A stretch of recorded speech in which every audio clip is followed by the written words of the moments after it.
നമസ്കാരം. Lorry driver മനാഫിനെതിരെ ആരോപണം ഉന്നയിച്ച അർജുന്റെ കുടുംബം രക്ഷകവേഷത്തിൽ ചാനലുകൾ അവതരിപ്പിച്ച ഡ്രൈവർ ഈശ്വർ മാൽപ്പയ്ക്കെതിരെയും രംഗത്ത് വന്നു.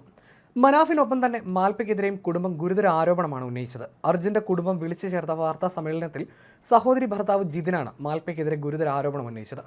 പക്ഷാഘാതം ഉൾപ്പെടെയുള്ള ആരോഗ്യ പ്രശ്നങ്ങൾ നേരിട്ട അർജുന്റെ അമ്മയുമായി നിരന്തരം ബന്ധപ്പെട്ടും മനാഫും മാൽപ്പയും വൈകാരികത ചൂഷണം ചെയ്തുവെന്നാണ് ജിതിന്റെ ആരോപണം. ഈശ്വർ മാൽപ്പയെ കൊണ്ടുവന്നത് മനാഫാണ്. മനാഫും മാൽപ്പയും ചേർന്ന് ഷിരൂരിൽ ഡ്രഡ്ജർ വെച്ച് നാടക പരമ്പര തന്നെ നടത്തി. അത് അവിടെയുള്ള മാധ്യമങ്ങൾക്കെല്ലാം അറിയാം. ആദ്യത്തെ 2 ദിവസവും ഡ്രഡ്ജറിന്റെ പ്രവർത്തനങ്ങൾ മാൽപ്പയെ കേന്ദ്രീകരിച്ചാണ് മുന്നോട്ട് നീങ്ങിയത്. അതിനാൽ ആ 2 ദിവസവും നമുക്ക് നഷ്ടമായി. അക്കാര്യം അവിടുത്തെ SP-ക്കും MLA-ക്കും മനസ്സിലായി. അവർ അത് ഞങ്ങളുമായി ചർച്ച ചെയ്തു. ഇവിടെ ഒരു ഔദ്യോഗിക സംവിധാനമുണ്ട്. അവിടെ നിന്ന് ആദ്യം എന്ത് ലഭിച്ചാലും അത് വെളിപ്പെടുത്തേണ്ടത് പോലീസ് സംവിധാനമാണെന്നാണ് അവിടുത്തെ SP പറഞ്ഞത്. എന്നാൽ ഇവർ അവിടെ നിന്നുള്ള വീഡിയോകൾ നിരന്തരമായി യൂട്യൂബ് ചാനലിൽ ഇടുന്നുണ്ട്. മനാഫിന് യൂട്യൂബ് ചാനലുണ്ട്. അവർ അവിടുന്ന് വീഡിയോ എടുക്കുകയാണ്. എന്നിട്ട് അവർ തമ്മിൽ 600 പേര് കാണുന്നുണ്ട്, 700 പേര് കാണുന്നുണ്ട്, അടിപൊളിയാണ്, സൂപ്പറാണ് എന്നൊക്കെയാണ് സംസാരിക്കുന്നത്. അർജുനോട് ഒരു തുള്ളി സ്നേഹമുണ്ടെങ്കിൽ മനാഫ് ഇങ്ങനെ ചെയ്യില്ലായിരുന്നുവെന്നും ജിതിൻ പറഞ്ഞു. അർജുന്റെ ലോറി ഉയർത്തുന്നതും അവിടെ നടക്കുന്ന മറ്റ് സംഭവങ്ങളുമെല്ലാം ഇവർ യൂട്യൂബ് ചാനലിൽ അപ്ലോഡ് ചെയ്യുന്നു. അതിന് മുഖ്യധാര മാധ്യമങ്ങളില്ലേ? അർജുനോടും കുടുംബത്തിനോട് സ്നേഹമുണ്ടെങ്കിൽ അങ്ങനെ ഒരു കാര്യം ചെയ്യുമോ?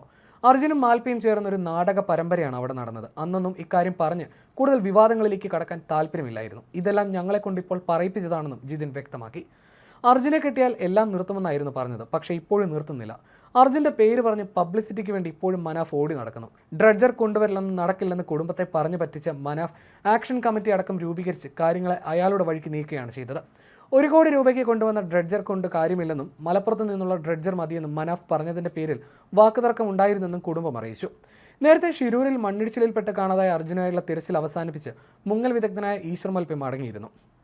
കാർവാർ SP നാരായണ മോശമായി സംസാരിച്ചെന്നും ഡ്രഡ്ജർ കമ്പനിയുടെ ഭാഗത്തു നിന്ന് അനുകൂല സമീപനം ഉണ്ടായില്ലെന്നും അടക്കം ആരോപണം ഉന്നയിച്ചാണ് ഈശ്വർ മാൽപ്പെ ഷിരൂരിലെ ദൗത്യം അവസാനിപ്പിച്ചത്. അതേസമയം മാൽപ്പയുമായി ബന്ധപ്പെട്ട തർക്കങ്ങൾ നിലനിന്നിരുന്നു എന്നാണ് ഇപ്പോൾ ജിതിൻ ഉന്നയിച്ച ആരോപണങ്ങളിൽ നിന്നും വ്യക്തമാകുന്ന കാര്യം. അർജുന്റെ സംസ്കാര ചടങ്ങുകൾക്കും മാൽപ്പെ കോഴിക്കോട് എത്തിയിരുന്നു. ജാതിമത ഭേദമില്ലാതെ മലയാളികൾ നടത്തിയ ഇടപെടലും പ്രാർത്ഥനയുമാണ് അർജുനെ ഇവിടെ എത്തിച്ചതെന്നും കേരളക്കാരോട് കൈകൂപ്പുന്നുവെന്നുമാണ് മാൽപ്പെ അന്ന് പറഞ്ഞത്. അതേസമയം എത്ര ക്രൂശിച്ചാലും താൻ ചെയ്തതെല്ലാം നിലനിൽക്കുമെന്നും മനാഫും പ്രതികരിച്ചു. തെറ്റ് ചെയ്തെങ്കിൽ കല്ലെറിഞ്ഞ് കൊന്നോട്ടെ എന്നും മനാഫ് പറഞ്ഞു. താൻ യൂട്യൂബ് ചാനൽ ഉണ്ടാക്കിയിട്ടുണ്ട്, അതിലെന്താണ് തെറ്റ്? തൻ്റെ യൂട്യൂബ് ചാനലിൽ ഇഷ്ടമുള്ളത് ഇടുമെന്നും മനാഫ് പറഞ്ഞു. അർജുൻ്റെ പേരിൽ ഫണ്ട് പിരിവ് നടത്തിയിട്ടില്ലെന്നും മനാഫ് വിശദമാക്കി. ഷിരൂരിലെത്തിയ ശേഷമാണ് താൻ യൂട്യൂബ് ചാനൽ തുടങ്ങിയത്. യൂട്യൂബ് ചാനലിൽ ഇഷ്ടമുള്ളതിടും. അത് ചോദ്യം ചെയ്യാൻ ആർക്കാണ് അവകാശമെന്ന് ചോദിച്ച മനാഫ് അർജുൻ്റെ ചിതയണയും മുമ്പ് ഇങ്ങനെ ക്രൂശിക്കുന്നത് എന്തിനാണെന്ന് ചോദിച്ചു. അതേസമയം താൻ കുടുംബത്തിന് പണം കൊടുത്തിട്ടില്ലെന്നും മനാഫ് ആവർത്തിച്ച് വ്യക്തമാക്കി. ഒരിക്കൽ ഉസ്താദിനൊപ്പം കുടുംബത്തെ കാണാൻ പോയപ്പോൾ അദ്ദേഹം പണം കൊടുത്തിരുന്നു. അതാകും കുടുംബം ഉദ്ദേശിച്ചത്. തനിക്ക് ആരോടെങ്കിലും സംസാരിക്കണമെന്ന് കരുതിയാണ് യൂട്യൂബ് ചാനൽ തുടങ്ങിയതെന്നായിരുന്നു മനാഫിൻ്റെ വിശദീകരണം. അർജുനെ കിട്ടും വരെ ഉപയോഗിക്കാനാണ് യൂട്യൂബ് ചാനൽ തുടങ്ങിയത്. എന്തായാലും ഇനി അത് കൂടുതൽ ഉഷാറാക്കുമെന്നും മനാഫ് പറഞ്ഞു.